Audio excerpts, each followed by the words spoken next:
अभी तक हमने क्या देखा था बच्चा, कि जो भी चीजें बना रहे थे हम लोग या जिन सूक्ष्म जीवों का हम प्रयोग कर रहे थे वो किस स्तर पर था, घरेलू स्तर पर, है ना। यानी कि घर में जो भी हम इस्तेमाल किए वो चीज अब क्या है, औद्योगिक स्तर पर है। औद्योगिक स्तर कहने का मतलब कि सर बहुत बड़े पैमाने पर काम करेंगे, बहुत बड़े स्तर पर काम करेंगे। कुल मिला जुला के हम ऐसा कह सकते हैं कि फैक्ट्री वगैरह में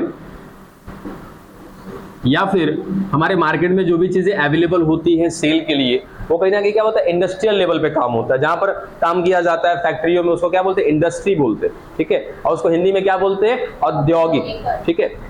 इंडस्ट्रियलाइजेशन बोलेंगे तब बोलेंगे उसको औद्योगिकरण। चलिए अब बड़े स्तर पे काम करते, अभी तक हमने अल्कोहल बनाया, थोड़ा सा बनाया, ठीक है। कहां पर बनाया था, इडली वगैरह बना रहे थे वहां पे बनाया था। अब कल भी किसी ने सवाल किया था और आज भी किसी ने सवाल किया कि सर जो इडली में अल्कोहल बना, इडली खाने के बाद नशा क्यों नहीं हुआ? थोड़ा सा बना था, पहला चीज। दूसरा चीज, जब हम गर्म किए थे अल्कोहल और CO2 उड़ गया था, इसी कारण से नशा नहीं हुआ। हाँ, लेकिन अगर आप ज्यादा मात्रा में खा लो नींद आएगा। इडली हो, डोसा हो, अगर आप लार्ज अमाउंट में खा लो, देखो कुछ चीजें ऐसी होती है जिनमें स्टार्च का लेवल ज्यादा हो, जैसे चावल, रोटी दबा के खाओ कुछ नहीं होगा, लेकिन चावल अगर खा लिए ना बढ़िया से भरपेट, 100% नींद आने वाला है। क्यों? क्योंकि उसमें स्टार्च का लेवल है, तो थोड़ा सा अल्कोहल कंज्यूम करता है अपने पास, बस इसके लिए। चलो अब क्या करते हैं हम लोग, बड़े स्तर पे काम करने वाले हैं, देखते हैं कैसे काम किया जाता है बड़े स्तर पे। तो सबसे पहले एक होता है शब्द किण्वक, फर्मेंटर। ये क्या होता है देखिएगा सर, ये कुछ विशेष कोई खास वर्ड नहीं है, इसका मतलब क्या है, बहुत बड़ा बर्तन, ठीक है। जैसे हम इडली वगैरह का जो भी मटेरियल तैयार किए थे उसमें ईस्ट डाले थे ना, ठीक है, तो वो छोटा सा बर्तन था, ठीक है। अब अगर बड़े स्तर पे काम करना है, आपको अल्कोहल बनाना है, उस समय अल्कोहल बनाना हमारा मकसद नहीं था। हमारा मकसद क्या था कि उसमें थोड़ा सा अल्कोहल बने, थोड़ा सा CO2 बने, ताकि हमारा वो जो खाद्य पदार्थ है, जो फूड मटेरियल है, वो स्पॉन्जी हो जाए। उस समय वो हमारा मुद्दा था। अब क्या मुद्दा है कि सर बड़े स्तर पर काम करना है और क्या बनवाना है, अल्कोहल ही बनवाना है। उस समय अल्कोहल बनाना हमारा मोटो नहीं था, अब मोटो क्या है, अल्कोहल बनाना, ठीक है। और अल्कोहल ऐसा तो नहीं है कि गिलास में बना लेंगे हम लोग, तो बड़े स्तर पे काम करना है, ठीक है।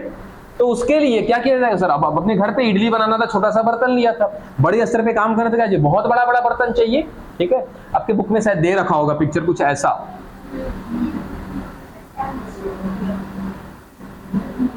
इस तरीके का बहुत बड़ा बड़ा दिया होगा, ठीक है। ये चीज आप राइस मिल वगैरह भी जाओगे ना कभी, तो राइस मिल वगैरह में भी देखने को मिल जाएगा, ठीक है। तो इनको क्या बोलते हैं हम लोग, फर्मेंटर बोलते हैं, ठीक है। या फिर हम लोग क्या बोलते हैं, किण्वक। किण्वक ये वर्ड किससे आया है, किण्वन से आया है। फर्मेंटर वर्ड किससे आया है, फर्मेंटेशन से आया है, ठीक है। तो सर ये वो एक बर्तन है जिसके अंदर हम क्या बनवाने वाले हैं, अल्कोहल बनवाने वाले। बात पल्ले पड़ रही है? किसकी मदद से बनवाएंगे सर, इसमें क्या डालने वाले हैं हम लोग, सूक्ष्म जीव। तो इस सूक्ष्म जीव की मदद से हम लोग बनाने वाले हैं अल्कोहल, ठीक है। अब क्या करेंगे, तो सर फर्मेंटर के बारे में सबसे पहला लाइन कि सर ये वो एक बर्तन है जिसके अंदर किण्वन का कार्य कराया जाएगा या फिर फर्मेंटेशन का काम कराया जाएगा with the help of microbes, यानी कि किसकी सहायता से, सूक्ष्म जीवों की सहायता से। दूसरा लाइन कि सर इस फर्मेंटर में हम क्या करते हैं, अनुकूलित वातावरण देते हैं, एडेप्टिव कंडीशन देते हैं। हमें पता है कि सूक्ष्म जीव सर विपरीत कंडीशन में भी रह सकते, है ना। कुछ अनफेवरेबल कंडीशन में भी अगर देखें, उस अनफेवरेबल कंडीशन में यानी कि प्रतिकूल परिस्थिति में भी कौन रह सकता है, सूक्ष्म जीव रह सकते हैं। जैसे हम आप ही की बात कर ले कि सर आपको अगर हम दिन भर में 3 बार खाना दे, वो क्या होगा आपके लिए, अनुकूल होगा, ठीक है। आप रह सकते हैं, हाँ रह सकते हैं, ठीक है।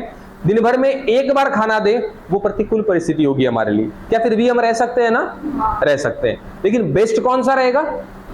अनुकूलित वाला। ठीक है, तो वैसे ही सूक्ष्म जीव से सर हम प्रतिकूल परिस्थिति में भी काम करवा सकते हैं, लेकिन हमको क्या चाहिए? ज्यादा से ज्यादा प्रोडक्ट चाहिए और जल्दी से जल्दी चाहिए। तो उसके लिए क्या करना पड़ेगा सर? अनुकूलित वातावरण देना पड़ेगा। और अनुकूलित वातावरण का मतलब क्या होगा? सर जिन सूक्ष्म जीवों का हम प्रयोग करेंगे, यहां पे मेनली किसका करने वाले हैं? यहां पे ईस्ट का। ठीक है, सैक्रोमाइसिस सेरिवेसी का, उसका भी एक कौन सा प्रकार? ब्रीवर ईस्ट का, क्योंकि अल्कोहल बनवाना है। ठीक है, अल्कोहल बनाने के प्रोसेस को बोलते हैं ब्रीविंग, और ब्रीविंग करने के लिए जिस ईस्ट का इस्तेमाल करते हैं उस ईस्ट को बोलते हैं ब्रीवर ईस्ट बोलते हैं। ठीक है, तो सर हम ईस्ट को डालेंगे यहां पे। ईस्ट के लिए क्या चाहिए? भोजन चाहिए।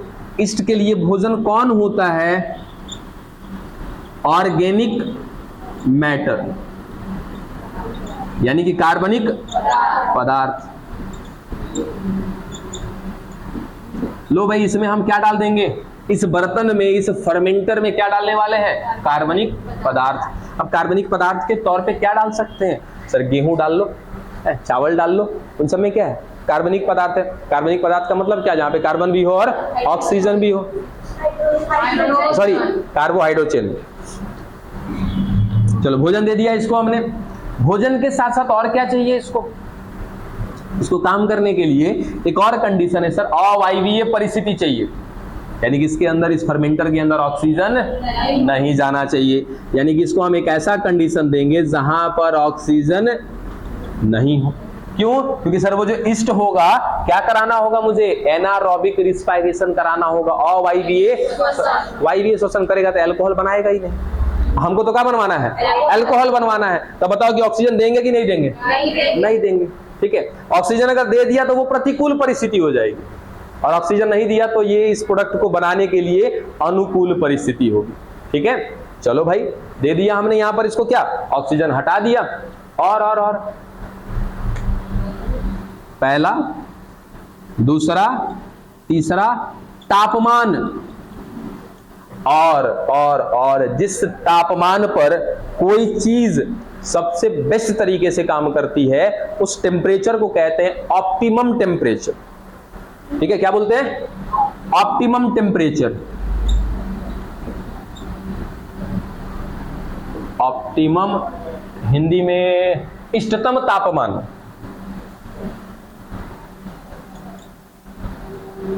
इष्टतम तापमान। जैसे एक एग्जांपल देते हैं, समझ में आ जाएगा। हम लोग के बॉडी का जो टेम्परेचर है वो कितना है? 37 डिग्री सेल्सियस। ठीक है, क्या हमारे बॉडी में एंजाइम है? हार्मोन्स हैं। ठीक है, अब आपने कभी ये चीज फील किया कि जब आपकी तबीयत बिगड़ी होती है, जब आपको बुखार लगा होता है, उस समय आपको भूख नहीं लगती है?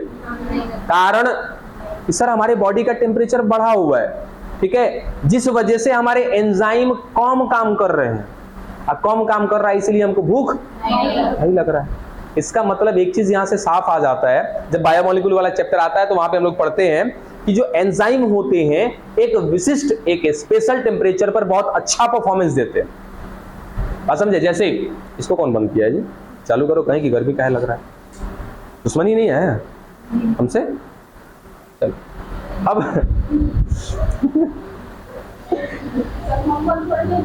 बस टॉपिक आगे नहीं जाना चाहिए, बस बंद करो। फ्लो में कुछ भी निकल जाता है हमसे। क्या बोल रहे थे?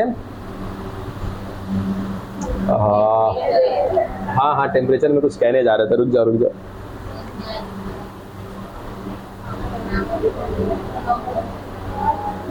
बोलोगे तो नहीं आएगा, साइलेंट। हमको भी मिस्टेक कर देते हैं।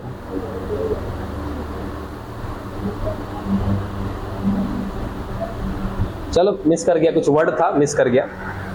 खैर देखो, जो हमारे बॉडी के एंजाइम हैं, वो एंजाइम ध्यान देना सबसे बेस्ट कब काम करेंगे? 37 डिग्री सेल्सियस पर। यदि हमारे बॉडी का टेम्परेचर बढ़ गया, 38 हो गया, 39 हो गया, कुछ भी हो रहा है, तो भी काम करेगा।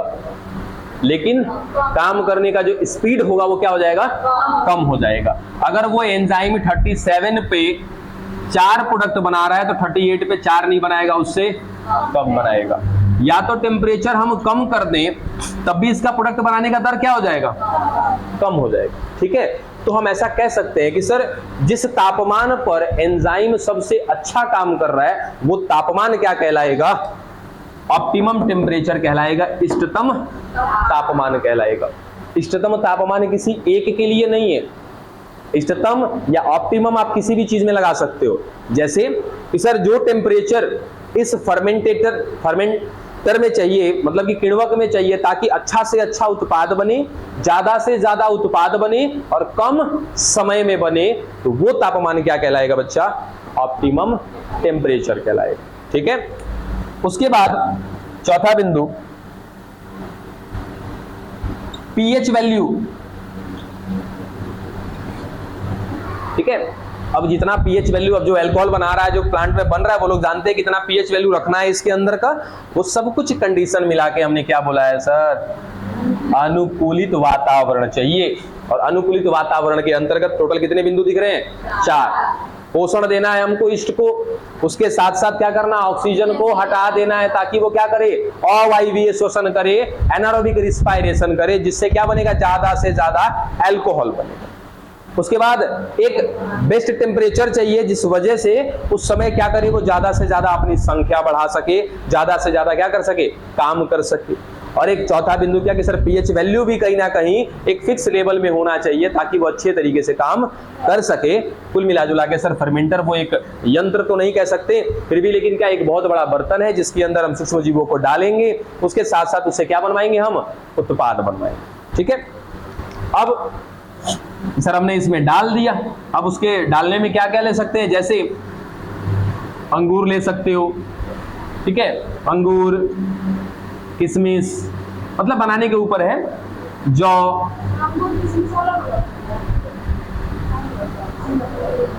अलग अलग ना है, दूध और पनीर अलग नहीं है कि नहीं है, बात बंद।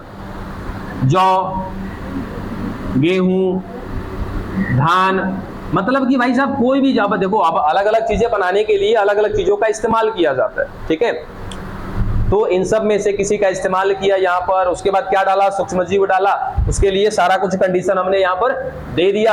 अब जैसे ही दे देंगे तो क्या बनेगा बच्चा, यहाँ पर C2, यहीं पे लिख दें क्या, C2H5OH, और क्या बन जाएगा, CO2, और क्या बनेगा, ATP। अभी बेचारा ईस्ट को मालूम ही नहीं है, ये तो बस खाली इतना जान रहा है कि हमारे पास भोजन है, इस भोजन का पाचन करेंगे तो क्या मिलेगा हमको, ATP। ये बेचारा 2 ATP के लिए क्या बनाता जा रहा है, अल्कोहल बनाता जा रहा है, लगातार दे दनादन बनाता जाएगा, अपनी संख्या भी बढ़ाता चला जाएगा। तो इस तरीके से क्या किया जाता है बच्चा, बड़े स्तर पर प्रोसेस वही है, बस इसमें एक कंडीशन लगा दिया हमने। ये सब कुछ कंडीशन हम अपने घर पे केयर नहीं करते, रीजन कि सर इतना सब कुछ कौन ध्यान देने जाए, कोई बात नहीं, हमें आज नहीं बनाएंगे मटेरियल, कल बना लेंगे, परसों बना लेंगे, छोड़ देते भाई, तू सड़ बढ़िया से, है ना। हाँ, कौन नहीं, खतरनाक किस मामले में हो सकता है वो, अल्कोहल घर पे किसने बोला बनाने को,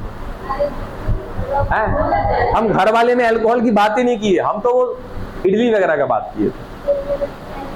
बना सकते हो, कोई दिक्कत नहीं है।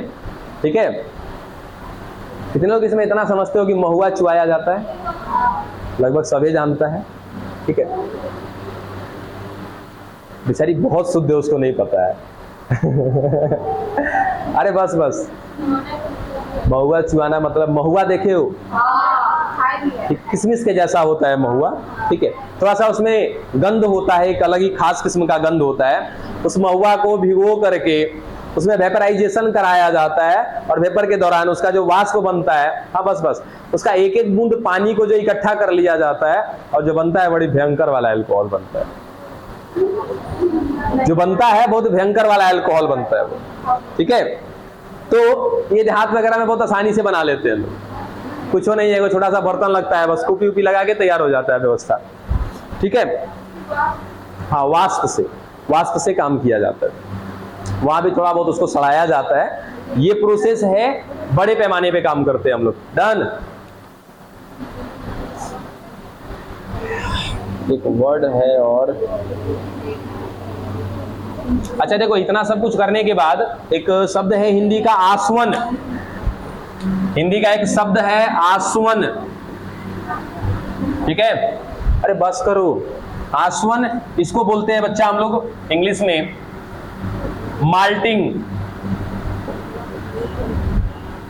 याद रखिएगा, आसवन या तो माल्टिंग। इसका मतलब क्या हुआ, इसमें देखो यहाँ पे सर क्या बना, यहाँ पे अल्कोहल बना और CO2 ATP बना। चलो ATP से हमें क्या लेना देना है, उसका इस्तेमाल कौन कर रहा है, ईस्ट कर रहा है, एनर्जी ले रहा है अपने लिए, संख्या बढ़ा रहा है। उसके साथ साथ इसमें सर हमने जो भी चीज डाला था, हम ऐसा कह सकते हैं कि सर ये सब कुछ मिक्स है एकदम यहाँ पे, ठीक है। हमको क्या करना होगा, इसमें से अल्कोहल को बाहर निकालना होगा, ठीक है। यहाँ पे सब कुछ क्या है, मिक्स है। जैसे क्या है, कोशिका में सर बहुत सारी चीजें हैं, प्रोटीन है, लिपिड है, फैट है, बहुत सारा चीज है, ठीक है। तो हमें उसमें से अगर प्रोटीन को चाहिए तो सब कुछ हटा के प्रोटीन ले सकते हैं ना। उसी तरीके से क्या करना है कि सर इस फर्मेंटर के अंदर, इस किण्वक के अंदर हमने प्रोसेस करा दिया, फर्मेंटेशन करा दिया, ठीक है, अल्कोहल बना दिया। अब हमें क्या करना सर, यहाँ से अल्कोहल को निकालना है।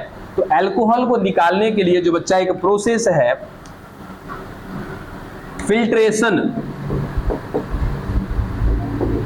हिंदी में क्या बोलते हैं, निस्यंदन।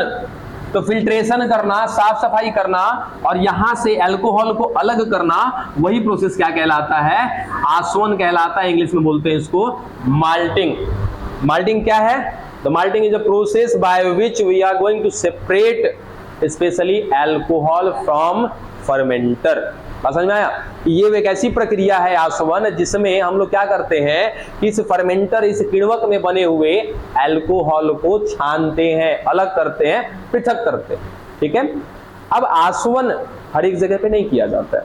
आपके बुक में कुछ नाम दे रखा है, विस्की, बियर, रम, ब्रांडी, है ना, ये सभी नाम, वाइन, ठीक है, वाइन हो गया, बियर हो गया, विस्की, ब्रांडी, जो भी है, ये सभी नाम दे रखे हैं आपके बुक में, ठीक है। जिसमें सुनो, जिसमें वाइन हो गया, बियर हो गया, इन सबको जब बनाते हैं ना यहाँ पे, उनके साथ आसवन नहीं किया जाता। ये इंपॉर्टेंट बिंदु है, याद रखना। यानी कि वाइन और बियर तैयार जब करते हैं, वहां पे माल्टिंग नहीं किया जाता है, आसवन नहीं किया जाता है, ठीक है। उसके अलावा जैसे कोई ब्रांडी हो गया, विस्की है, वाइन, बियर, इन सब को जब हम फर्मेंटर में बनाते हैं, उनको माल्टिंग नहीं किया जाता, उनका आसवन नहीं किया जाता, बिना आसवन के तैयार होते हैं। ये सवाल पूछा जाता है, ठीक है। उसके बाद ब्रांडी हो गया, विस्की हो गया, इन सब को क्या करते हैं हम लोग, आसवन करने के बाद तैयार करते हैं, ठीक है। और ये सभी नाम अलग अलग कैसे हुए, सुनो आराम से, नाम अलग अलग कैसे हुए, अलग अलग खाद्य पदार्थों का इस्तेमाल किया गया है। रम में नॉर्मली गेहूं का इस्तेमाल होता है, नशा बहुत करता है, बहुत जबरदस्त करता है। चलो सब क्या तुम लोग कैमरे पे बुलवा रही है हमसे, अरे तुम लोग को, हाँ पूछो कुछ, हाँ देखो, नशा सारे करते हैं बाबू, अल्कोहल है, नशा सभी करते हैं। बस सुनो, नाम अलग अलग कैसे हुआ, तो सर यहाँ पे जो हमने भोजन दिया है ना ईस्ट को, अलग अलग तरीके का, जैसे गेहूं दे रहे हैं, कभी चावल दे रहे हैं, कभी अंगूर दे रहे हैं, तो अलग अलग मटेरियल देंगे, अलग अलग तरीके का क्या बनेगा, अल्कोहल बनेगा। उसमें अमाउंट ऑफ अल्कोहल, यानी कि अब इसमें अल्कोहल कितना मात्रा में है, उसके हिसाब से भी उसका नाम डिसाइड किया जाता है। बोलिए, इतना देखो ज्ञान नहीं है इसमें, ठीक है। वो बियर होता है, वाइन होता है, ठीक है। क्या चीज, अरे फल से बनता है, हाँ पी सकते हैं, कोई दिक्कत नहीं है, कोई दिक्कत नहीं है, पी सकते हैं बियर। नशा करेगा थोड़ा सा, अल्कोहल का मात्रा बहुत कम रहता है बियर में, पी सकते हैं, हाँ अरे ब्रांडी का मतलब ना एक लोगो होता है, एक टैग होता है कि ये वो ब्रांड है, इसलिए उसको बोलते हैं ब्रांडी। तो चार को नामो लिखवा दे, लिख लो ब्लैक डॉग, पता नहीं, ब्लैक डॉग एक ब्रांडी है, ठीक है। हाँ, इस सब मामले में बहुत आगे है बेचारे। चलो हो गया यहाँ तक का, चलो आगे मिटा रहे हैं इसको। चलो बड़ी तू लोग दारू शराब बना लिया, ठीक ना। अब आगे इसका तो नुकसान देख लेते हैं हम लोग।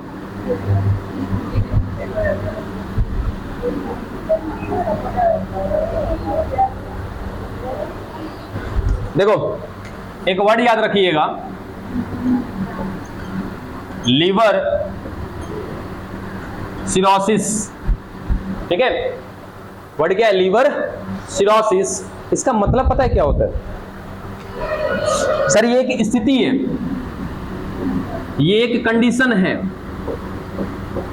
जिसमें हमारे लीवर में बहुत ज्यादा फैट जमा हो जाता है, ठीक है। इस कंडीशन को एक और नाम देते हैं फैटी लीवर। दोनों नाम एक ही कंडीशन के हैं, याद रखिएगा।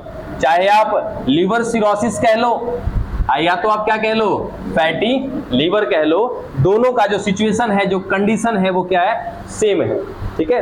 होता क्या है इसमें समझिएगा, करेक्ट करिएगा अपने आप को, चूंकि ये चीजें बुक में नहीं है। अब अगर कोई व्यक्ति डेली अल्कोहल को कंज्यूम कर रहा है ना, कंज्यूम मतलब कि डेली अपने अंदर कुछ ना कुछ मात्रा उसकी डाल रहा है। अब हाइपोथैलेमस समझते हो, यहाँ पे है ब्रेन में हमारे। अब हाइपोथैलेमस जो होता है ना बच्चा, बहुत सारा कंट्रोल करता है आपके बॉडी में, बहुत सारे हार्मोन्स वगैरह को भी बनाता है। उसके साथ साथ ना ये हाइपोथैलेमस कुछ कंट्रोल पावर अपने पास रखा है। जैसे अगर मुझे किसी से प्रेम है मतलब कि जैसे उसके प्रति मैं अट्रैक्शन में रहता हूँ, या तो फिर जैसे घरे माता पिता हो गए, तो माता पिता से भी क्या एक अपना लगाव रहता है ना, वो उस लगाव की बात है ना, वो वाले लगाव में नहीं जाइएगा, वो वाला भी हालांकि यहीं से कंट्रोल होता है, ठीक है। तो प्रेम, घृणा, यानी कि किसी से प्रेम है, किसी से लगाव है, ठीक है, तो वो घृणा यानी कि किसी से दुश्मनी है, वो चीज, नफरत, भूख, प्यास, ठीक है। उसके बाद बॉडी का तापमान, ये सब कुछ कौन कंट्रोल करता है? हाइपोथैलेमस। और वो हाइपोथैलेमस कहाँ है? हमारे ब्रेन में, ठीक है।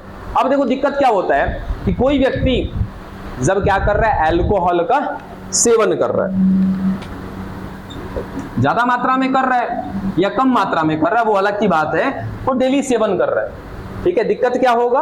उसका लीवर इफेक्ट में जाएगा। लेकिन उससे पहले क्या होगा वो सुनो, अल्कोहल ले रहे हैं, अल्कोहल जाएगा उसके पेट में, अल्कोहल का एब्जॉर्प्शन कहाँ पे होता है? कुछ हिस्सा पेट में हो जाता है, कुछ हिस्सा इसका हाथ में होता है, यानी कि फाइनली क्या हो गया? एब्जॉर्प्शन हो गया इसका। एब्जॉर्ब करके कहाँ जाएगा? ये रक्त में जाएगा, ब्लड में, और इस ब्लड में जाने के बाद कहीं ना कहीं क्या करेगा सर? हमारे तंत्रिकाओं को प्रभावित करेगा। कब तंत्रिका जब प्रभावित हो जाएगी तो क्या हो जाता है? वो व्यक्ति थोड़ा सा शांत हो जाता है। अब उसके साथ साथ उस व्यक्ति के हाइपोथैलेमस में उस अल्कोहल का इफेक्ट जाएगा। क्या इफेक्ट जाएगा? नशा करने वाला व्यक्ति को भूख और प्यास ज्यादा लगती है, ठीक है। जब वो नशे की हालत में होगा उसको भूख लगेगी, बात समझे? नशे की हालत में भूख लगेगी, प्यास लगेगा। अब उस कंडीशन में पता है, जो नशा करके आता है ना, चाहे अल्कोहल पिया या कोई भी नशा करके आया है, उसका सबसे बड़ा मेन इफेक्ट कहां पर जाता है? उसके हाइपोथैलेमस। और हाइपोथैलेमस में कौन सा कंडीशन गड़बड़ा जाता है? उसका भूख और प्यास वाला। देखना अभी आजकल जितना भी सब नौजवान है ना, सब पीने खाने वाला, पी खा के उधर से कुछ भी पीऊ के आएगा ना, अब आने के बाद भूखवाइल रहता है, उसको कुछ ना कुछ खाने की इच्छा होती है, और ज्यादातर तेल वाला सामान खाने की इच्छा होती है। बात समझे? लोकल भाषा में तो छनुआ बगरुआ खाने का ज्यादा मन करता है उस समय, समझे? तो ज्यादातर वो इन सब चीजों को खाएगा, ठीक है। अब यदि छना हुआ आइटम खा रहा है, क्या हम कह सकते हैं कि सर वो अपने बॉडी में लिपिड डाल रहा है, तेल डाल रहा है, वसा डाल रहा है? वो जा करके लिपिड, वो तेल, वो वसा कहां पे स्टोर होगा सर? लीवर में स्टोर होगा। और धीरे धीरे धीरे धीरे क्या होता जाएगा? आपका लीवर फैटी होता चला जाएगा। और एक बात सुन लो, पता होना चाहिए कि लीवर जो है बच्चा हमारे शरीर का सबसे बड़ा ग्लैंड, सबसे बड़ा ग्रंथि है। डन। और इस लीवर का क्या कहें, कम से कम आप ऐसा कह सकते हो 500 से भी ज्यादा तरीके का काम है इस लीवर का, 500 से ज्यादा प्रकार का काम है लीवर का। अब उस लीवर में फैट जमा हो रहा है, फैट के जमा होने से लीवर का फंक्शन क्या हो जाएगा, एबनॉर्मल हो जाएगा। यानी कि आप ऐसा कह सकते हो कि लीवर हमारा अच्छे तरीके से काम नहीं करेगा। इसी कंडीशन को क्या बोलते हैं, फैटी लीवर, या तो क्या बोलते हैं, लीवर सिरोसिस बोलते हैं। और ये कब होता है तो याद रखिएगा, अल्कोहल सेवन करने से होता है।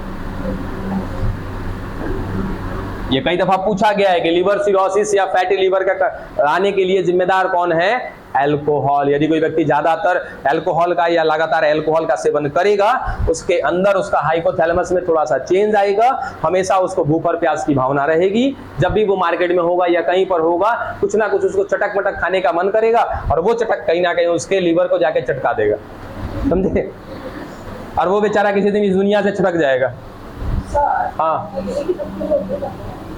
हाँ, किडनी अलग चीज है, किडनी में फेल होने का चांस अलग है। हमने आपको क्या बताया, लीवर सिरोसिस, ठीक है। तो लीवर सिरोसिस अलग चीज है।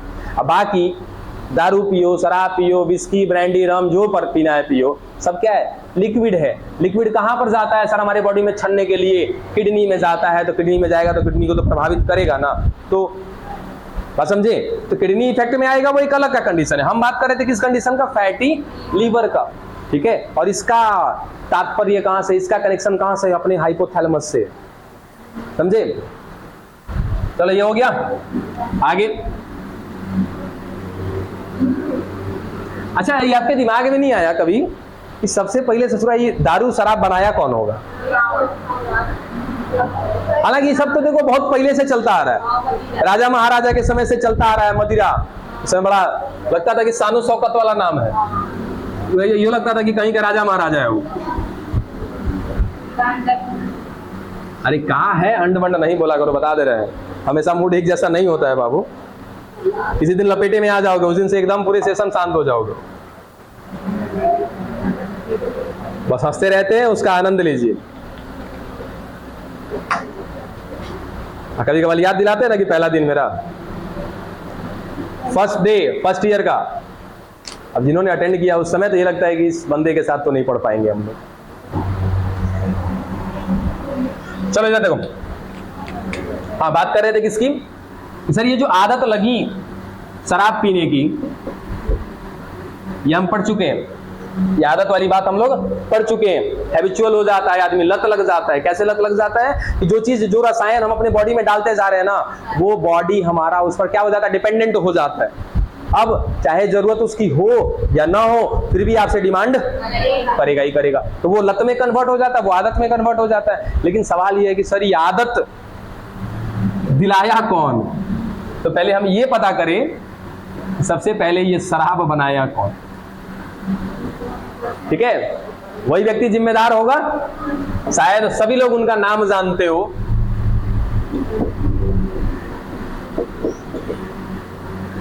लुइस पास्चर का नाम सुने हो। यही वो व्यक्ति है,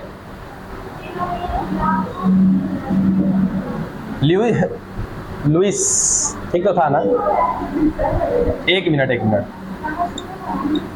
लुइस पास्चर। अरे उतना ज्यादा नहीं मत जाओ, नहीं यही सब कुछ अगर दिमाग में रखना होगा रख लेना कि जो लुइस पास्चर थे, इन्होंने सबसे पहले बड़े स्तर पे ईस्ट का प्रयोग करके क्या बनाया था, शराब। शराब ना कह के आप ऐसा कह लो मादक पदार्थ या अल्कोहल, जो आपको कहना हो कह लो। यही वो व्यक्ति है। कि नहीं होते आज सब कुछ सही होता। हाँ, इससे पहले भी बन रहा था, वो बात अलग है। लेकिन देखो मैंने क्या क्या लाइन बोला वो भी तो देखो। लुइस पास्चर ने बड़े स्तर पे, माने बात समझ में आया कि बहुत बड़े स्तर पर, वो भी किसका प्रयोग करके, ईस्ट का प्रयोग करके क्या बनाया, अल्कोहल बनाया। तो आज लत लगाने के लिए कौन जिम्मेदार? Lewis pasture. ठीक है, क्या हो गया इसमें, कौन सा बड़ा? ये फर्मेंटेशन खत्म हो गया आपका। अब इसके बाद जो अगला टॉपिक है वो क्या? एंटीबायोटिक्स है क्या? चलो एंटीबायोटिक्स तो शुरू करें आज, टाइम तो है ना, शुरू करते हैं, बिठा दें इसको।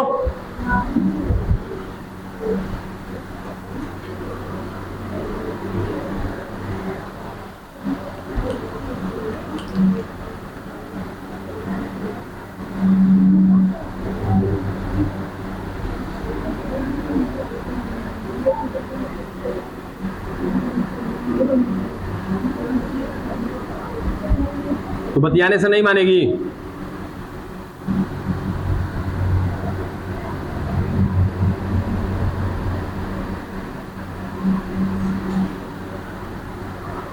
शांत रहा करो, बता देते हैं हमेशा। कोई डिस्कशन करना है 1 घंटे पहले आया करो, आधा घंटे पहले आया करो, जो आपकी परम मित्र है उसको भी बुला लिया करो। इतना अच्छा लग रहा है सुन के ना, अंदर एकदम कलेश हो रहा है तो अगली बार से मत करना ऐसा। अब हम बार बार कहते हैं, देखो हम डिस्टर्ब हो जाते हैं, फ्लो टूट जाता है, फिर पढ़ाने का मूड नहीं रह जाता है। अब कुछ सर्वर नहीं, अगली बार से ध्यान रखिए ताकि हमें बीच में बोलने का मौका ना मिले।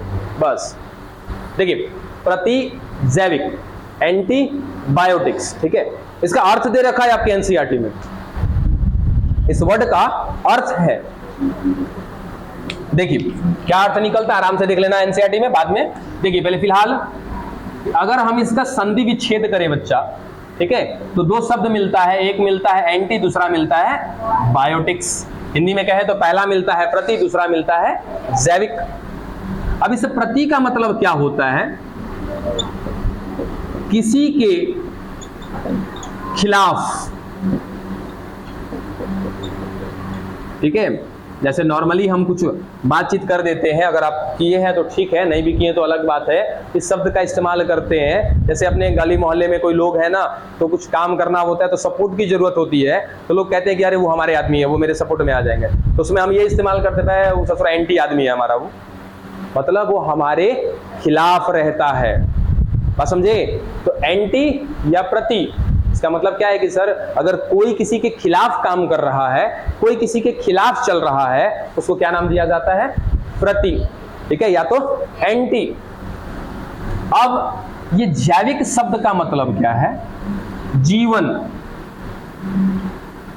आपके अकॉर्डिंग टू एनसीईआरटी चल रहे हैं हम, ठीक है। इस एंटी के बाद जैविक शब्द का मतलब क्या हो गया? जीवन, ठीक है। अब कौन सा जीवन, किसका जीवन? सर किसी जीव की बात कर रहे हैं, ठीक है, ये किसी जीव के जीवन के विषय में बात हो रही है। क्या है? फिर से जरा इसका मतलब समझिएगा कि सर एंटीबायोटिक्स वो रसायन है, ठीक है, जो किसी के जीवन के खिलाफ काम करेगा। बात समझ में आया? एंटीबायोटिक्स वो रसायन है, वो केमिकल है जो किसी जीव के जीवन के खिलाफ कार्य करेगा, ठीक है। ये तो अर्थ के हिसाब से चल रहे हैं हम लोग कि सर इसका कुछ ऐसा अर्थ होता है। सीधा सिंपल सा अगर कहें कि सर अगर हमारे अंदर एक सूक्ष्म जीव चला गया, ठीक है, तो हम जो दवा लेते हैं उस दवा में एक है क्या हमारा? एंटीबायोटिक। वो एंटीबायोटिक मेरे अंदर गया और मेरे अंदर जो सूक्ष्म जीव गया है उसके जीवन को क्या कर दिया? नष्ट कर दिया, उसके जीवन के खिलाफ काम कर दिया। बात वही है, ठीक है। क्या कि सर एंटीबायोटिक्स का मतलब सीधा सीधा एंटी माने किसी के खिलाफ, किसके खिलाफ काम कर रहा है? तो किसी ऐसे जीव के खिलाफ जो जीव क्या है सर? संक्रमण फैलाने वाला है या रोग फैलाने वाला है, कोई इफेक्ट लाने वाला है हमें, या तो कोई डिजीज लाने वाला है हमें, उस संक्रमण फैलाने वाले जीव के जीवन के खिलाफ काम करेगा। या सीधा सीधा जीवन जीवन बार बार डिस्टर्ब कर रहा है ना, तो जीवन को हटा देना सीधा सीधा कि सर उस जीव के खिलाफ ये एंटीबायोटिक, ये केमिकल, ये रसायन काम करते हैं हमारे बॉडी में, जो जीव क्या करेंगे हमारे अंदर जाके? संक्रमण फैलाएंगे, रोग फैलाएंगे। जैसे वायरस, बैक्टीरिया, फंगस, है ना, कोई पैरासाइट, कुछ भी हो सकता है, प्रोटोजोआ वगैरह कुछ भी हो सकते हैं, वो हमारे शरीर में जाएंगे तो उनको क्या करेगा, ये एंटीबायोटिक्स खत्म कर देगा, मार देगा। बात समझ में आ गई? यहाँ पे मिटाएगा इसको।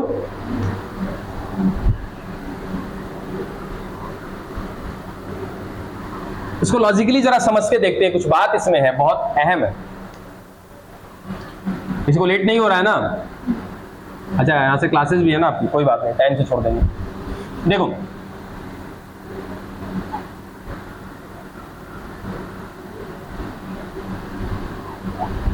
सर ये हमारा शरीर,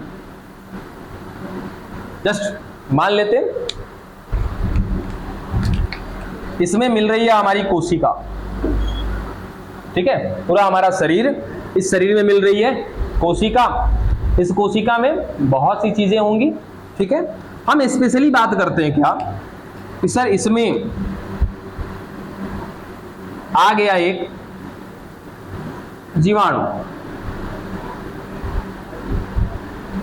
एक बैक्टीरिया। सवाल सुनना ध्यान से, हम कुछ बता रहे हैं लेकिन इसे बताने के क्रम में एक सवाल भी है, अब वो सवाल पे ही आपको छोड़ दिया जाएगा, ठीक है। डन, फोकस करके सुनिएगा। शरीर, इस शरीर में मिल रही है सर हमारी बहुत सी कोशिका, बहुत से सेल। चलो इसको लिख देते हैं, क्या है कि ये हमारी कोशिका है, सेल है। इस कोशिका के अंदर चला गया कौन? सर एक बैक्टीरिया चला गया, एक जीवाणु चला गया, कोई बात नहीं। हमने क्या लिया सर, अपने बॉडी में क्या डाल दिया? एंटीबायोटिक डाल दिया। वो एंटीबायोटिक कहां चला गया? इस कोशिका में चला गया। और ये एंटीबायोटिक का अर्थ अभी अभी आपने जाना है। एंटीबायोटिक क्या करता है सर? किसी के खिलाफ काम करता है। किसके खिलाफ, किसके अगेंस्ट काम करेगा? उन जीवों के जो हमारे अंदर जा करके संक्रमण फैलाएंगे या तो रोग फैलाएंगे। अभी बैक्टीरिया आया है, क्या करेगा सर? नुकसान पहुंचाएगा, ठीक है।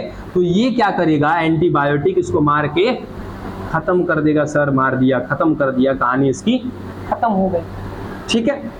सर इस जीवाणु में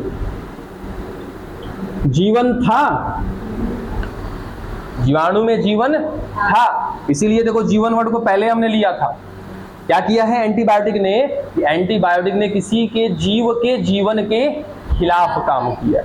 सर इस यहाँ पे जो बैक्टीरिया था, इस बैक्टीरिया में जीवन था और इस बैक्टीरिया के जीवन को नष्ट कर रहा है कौन? एंटीबायोटिक। डन। अब सवाल सुनना, ये कौन? एंटीबायोटिक। ये कौन? बैक्टीरिया। इसमें जीवन है, ठीक है। सर ये बड़ा वाला कौन? कोशिका। क्या इस कोशिका में जीवन नहीं है? है ना, इस कोशिका में जीवन। ये कोशिका हमारी है ना। इस एंटीबायोटिक ने इस कोशिका को क्यों नहीं मारा? बात वो नहीं है। हमने क्या बोला कि एंटीबायोटिक किसी के जीवन के खिलाफ काम करता है, तो वो बैक्टीरिया के जीवन के खिलाफ ही क्यों काम कर रहा है? सर बैक्टीरिया में जीवन मिल रहा है, उसके जीवन को मार दे रहा है, खत्म कर दे रहा है। अच्छा, संक्रमण फैलाता है, ठीक है। अब उस संक्रमण को भूल जाओ, वो हमने समझाया आपको संक्रमण कह करके, ठीक है। आपको ये पता करना है कि ये एंटीबायोटिक बैक्टीरिया के जीवन को खत्म किया, हमारी कोशिका के जीवन को काहे छोड़ दिया? बात समझे? अब बाहर से आया तो उसके लिए एंटीबॉडी बैठा हुआ है हमारे पास, ये एंटीबायोटिक है। Antibiotic is a different. Antibiotic क्या है? अलग है, वो डिफरेंट है। एंटीबायोटिक और एंटीबॉडी बोथ आर डिफरेंट, दोनों के दोनों अलग बातें हैं। आज कोई डिस्कशन नहीं इस पर। हमने साफ साफ बोला कि वो एंटीबायोटिक, वो रसायन, वो केमिकल उस बैक्टीरिया के जीवन को नष्ट कर दिया, तो हमारी कोशिका के जीवन को काहे छोड़ दिया? वो तो केमिकल है। ये एंटीबायोटिक क्या है? केमिकल है, कोई जीव थोड़े है, कोई एंटीबॉडी थोड़ी है, वो तो केमिकल है, वो तो रसायन है, दवा है एक तरीके का।